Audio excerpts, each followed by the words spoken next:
যারা আপনারা জব কার্ডের জন্য নতুনভাবে আবেদন করতে চান, আজকের এই ভিডিওটির মাধ্যমে আপনাদের স্টেপ বাই স্টেপ দেখিয়ে দিচ্ছি জব কার্ডের নতুন আবেদনপত্রটা কিভাবে ফিল আপ করবেন। এবং যেখানটায় প্রায় সবাই ভুল করছে ওই ভুলগুলো কিন্তু আপনাকে করলে চলবে না। যে ভুলগুলো করলে আপনার জব কার্ডের আবেদনপত্রটা বাতিল হয়ে যাবে। তাই কোন কোন ভুলগুলো করলে চলবে না, কোন ঘরে কি লিখতে হবে, ফর্মটা কোথায় জমা করতে হবে, ফর্মের সঙ্গে কোন কোন ডকুমেন্টস অ্যাটাচ করতে হবে, এ টু জেড আজকের এই ভিডিওটির মাধ্যমে স্টেপ বাই স্টেপ বুঝিয়ে বলছি। তার জন্য যারা আপনারা জব কার্ডের নতুন আবেদন করতে চান, যারা আপনারা জব কার্ডে সদস্য অ্যাড করতে চান, এ টু জেড সমস্ত কিছু স্টেপ বাই স্টেপ আপনাদের লাইভ দেখাচ্ছি এবং আপনাদের বুঝিয়ে বলছি এখানে কীভাবে ফর্মটা ফিল আপ করতে হবে। এবার অনস্ক্রিন দেখতে পাচ্ছেন নতুন জব কার্ডের আবেদনপত্রটা আমি ওপেন করে রেখেছি। এবার এই যে ফর্মটা, এই ফর্মটা সঠিকভাবে ফিল আপ করে আপনাকে জমা করতে হবে, কোনো ভুলভাল করলে কিন্তু হবে না। তো এখানটায় কিন্তু প্রথমে লেখা রয়েছে জব কার্ডের জন্য আবেদনপত্র। প্রথমে এখানে কি লেখা রয়েছে, প্রথমে লেখা রয়েছে ব্লকের নাম। এখানটায় ব্লকের আগে আপনার ব্লকের নামটা কি এই ঘরটায় লিখে দেবেন। ওকে, তারপর নিচে আসবেন, নিচে আসার পর বলা হচ্ছে আমি দেওয়ার পর এখানে আবেদনকারীর নাম হবে, তারপরে পিতা অথবা স্বামীর নামটা এই ঘরটায় বসিয়ে দিতে হবে, তারপরে এখানে গ্রাম পঞ্চায়েতের নাম এই ঘরটায় বসিয়ে দিতে হবে। আপনার যে গ্রাম পঞ্চায়েত ওই গ্রাম পঞ্চায়েতের নামটা বসাতে হবে। এরপরে এখানে বলা হচ্ছে যে আমার পরিবারে কোনো জব কার্ড নেই অথবা ছিল কিন্তু জব কার্ডটা ডিলিট হয়ে গেছে, যেটি প্রযোজ্য নয়, কেটে দিন। তো এখানে কিন্তু স্পষ্ট করে উল্লেখ করা রয়েছে যে সমস্ত পরিবারে জব কার্ড একদম নেই অথবা জব কার্ড ছিল, জব কার্ডটা ডিলিট হয়ে গেছে কোনো কারণে, তাহলে কিন্তু এই ফর্মে নতুনভাবে আবেদন করা যাবে। তারপরে নিচের দিকে আসবেন, এখানে তারিখের জায়গায় আপনি যে তারিখে ফর্মটা জমা করছেন ওই তারিখটা বসাবেন। ডান দিকে আবেদনকারী স্বাক্ষরের জায়গায় এখানে যে আবেদন করছে তার কিন্তু স্বাক্ষর করতে হবে, তারপরে তার পুরো নাম লিখতে হবে এবং তারপরে তার মোবাইল নাম্বার দিতে হবে। ওকে, এবার নিচের দিকে আসার পর গুরুত্বপূর্ণ কয়েকটি ডকুমেন্টসের কথা বলা রয়েছে। এখানে কি বলা হচ্ছে যে অবশ্যই ভোটার আইডি কার্ড, আধার কার্ড, ব্যাংকের পাসবইয়ের প্রথম পাতা এবং জাতি শংসাপত্র যদি প্রযোজ্য হয়। মানে এখানে কিন্তু অবশ্যই যদি আপনার এসসি এসটি ওবিসি সার্টিফিকেট থেকে থাকে দিতে পারেন, আর যদি আপনারা জেনারেল কাস্ট থেকে বিলং করছেন এখানে কিন্তু দেওয়ার দরকার নেই। তো সবার কিন্তু লাগবে ভোটার কার্ড, আধার কার্ড এবং ব্যাংকের পাসবই, এবং এখানে কিন্তু রেশন কার্ডের কথাটা উল্লেখ করা নেই, তবুও কিন্তু আপনি রেশন কার্ডটাও দেবেন। ওকে, এবার দ্বিতীয় পাতার যে ফর্মটা ওই ফর্মটায় কিন্তু আপনাকে সমস্ত সদস্যের নাম উল্লেখ করতে হবে। তো এইটাই কিন্তু এই যে পাতাটা, এই পাতাটা কিন্তু খুবই গুরুত্বপূর্ণ। এখানটায় কিন্তু অনেকেই ভুলভাল করছে। তো এখানে কিন্তু স্টেপ বাই স্টেপ আপনাদের বলে দিচ্ছি কীভাবে ফর্মটা ফিল আপ করতে হবে। প্রথম কি রয়েছে আবেদনকারীর নাম। এই আবেদনকারীর নামের জায়গায় কার নাম হবে, আপনার পরিবারে যে প্রধান রয়েছে তার নামটা কিন্তু এই ঘরটায় বসাতে হবে। কারণ আপনি যে রেশন কার্ডে মাল তুলছেন ওই রেশন কার্ডে যে হেড অফ ফ্যামিলি রয়েছে ওইটা অনুযায়ী কিন্তু আবেদনকারীর নামের জায়গায় হেড অফ ফ্যামিলি নামটা দিতে হবে। ওকে, তারপরে পিতা অথবা স্বামীর নামের জায়গায় এখানে পিতার নাম দিতে হবে। তারপরে পরিবারের প্রধান সদস্যের নাম এখানে কিন্তু লিখতে হবে, মানে পরিবারের যে আপনার প্রধান রয়েছে এখানে কিন্তু ওই সদস্যের নামটা লিখতে হবে। তারপর রয়েছে বর্তমান ঠিকানা, এর মধ্যে গ্রামের জায়গায় আপনার গ্রামের নাম, মৌজার জায়গায় মৌজার নাম, আপনার সংসদের নাম কি রয়েছে, গ্রাম পঞ্চায়েতের নাম কি রয়েছে, ব্লকের নাম কি রয়েছে, জেলার নাম কি এবং পিনকোড, মানে আপনার পুরো অ্যাড্রেসটা এখানে কিন্তু মেনশন করতে হবে। ওকে, এবার অ্যাড্রেসটা দেওয়ার পর নিচে দিকে আসবেন। নিচে দিকে আসার পর বলা হচ্ছে পরিবারের সদস্যদের তথ্য, মানে আপনি জব কার্ডে যে সমস্ত সদস্যের নামগুলো যুক্ত করতে চাইছেন এখানে কিন্তু ওই সমস্ত সদস্যের নামগুলো এন্ট্রি করতে হবে। এখানে আপনাদের বলে দিই, এখানে যে সমস্ত সদস্যের নামগুলো এন্ট্রি করবেন তারা যেন প্রাপ্তবয়স্ক হয়ে থাকে এবং তারা যদি জব কার্ডের কাজে সামর্থ্য হয়ে থাকে তবে কিন্তু নামটা অ্যাড করবেন। আশা করি বুঝতে পারলাম। তো এখানে কিন্তু পরিবারের সদস্যের নামের জায়গায় প্রথম কি করতে হবে, নাম লিখতে হবে।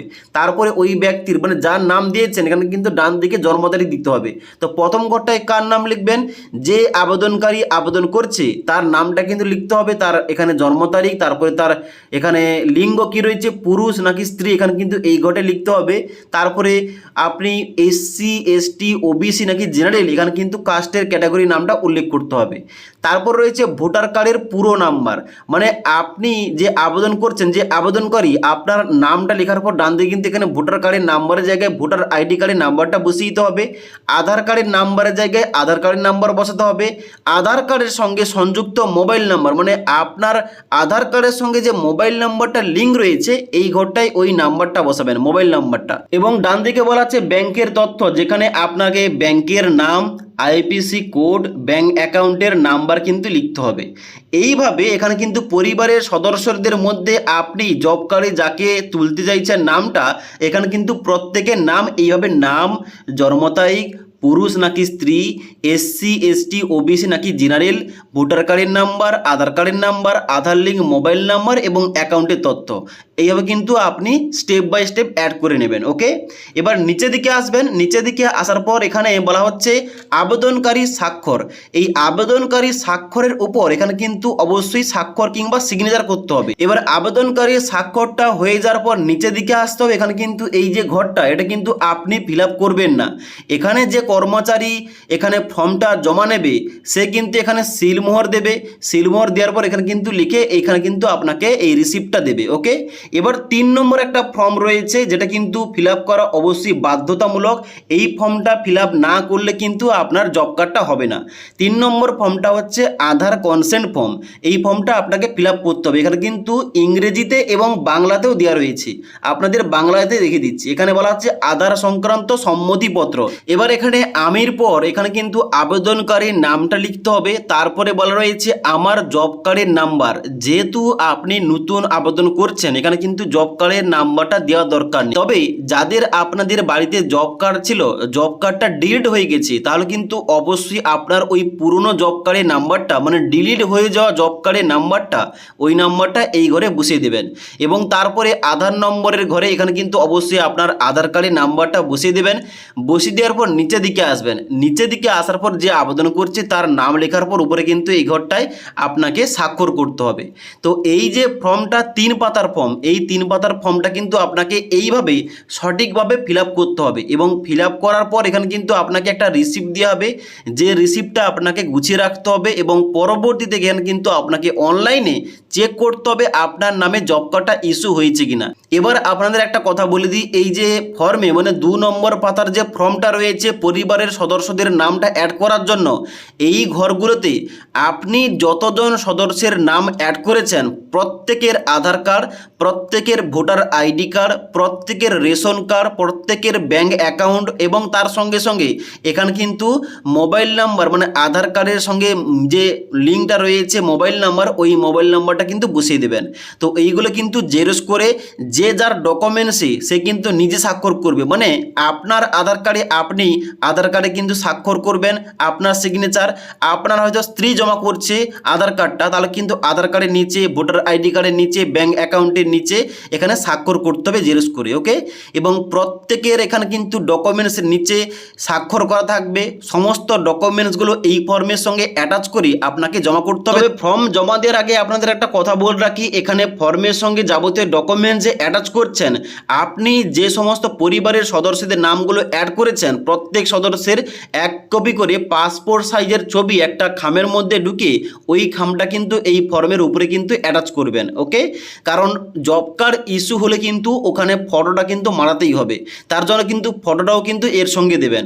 তো এইগুলো একসঙ্গে করে আপনার যে নিয়ারেস্ট জনকল্যাণ শিবির হচ্ছে ওখানে জমা করতে পারেন, অথবা ওখানটায় না দিয়েও আপনার যে পঞ্চায়েত রয়েছে, মানে আপনার যে নিজস্ব পঞ্চায়েতের অফিস রয়েছে ওই পঞ্চায়েতে গিয়ে, মানে গ্রাম পঞ্চায়েতে গিয়ে আপনি কিন্তু এই ফর্মটা জমা করবেন। কারণ জনকল্যাণ শিবিরে জমা করলে জনকল্যাণ শিবির থেকে ওই ফর্মটা আপনার পঞ্চায়েতে পাঠানো হচ্ছে, তার জন্য আপনি চাইলে সরাসরি আপনার পঞ্চায়েতে গিয়ে এই ফর্মটা জমা করতে পারেন। এবং অবশ্যই জমা করার পর সমস্ত কিছু ভেরিফিকেশান এবং সমস্ত কিছু চেক করার পর, যাচাই করার পর যদি আপনি নতুন জব কার্ড পাওয়ার জন্য যোগ্য হয়ে থাকেন অবশ্যই কিন্তু জব কার্ডটা পেয়ে যাবেন। এবং সেটা কিন্তু অনলাইনেই চেক করা যায় এবং অনলাইন থেকে আপনি চাইলে নতুন জব কার্ডটা ডাউনলোডও করতে পারবেন। তো কীভাবে করতে হবে এইটা নিয়ে কিন্তু ভিডিও চাইলে নিচে কমেন্ট করতে পারেন। তাছাড়া আজকের এই ভিডিওটির আপডেট ভালো লেগে থাকলে একটি লাইক করবেন এবং বন্ধুদের অবশ্যই ভিডিওটি শেয়ার করে দেবেন।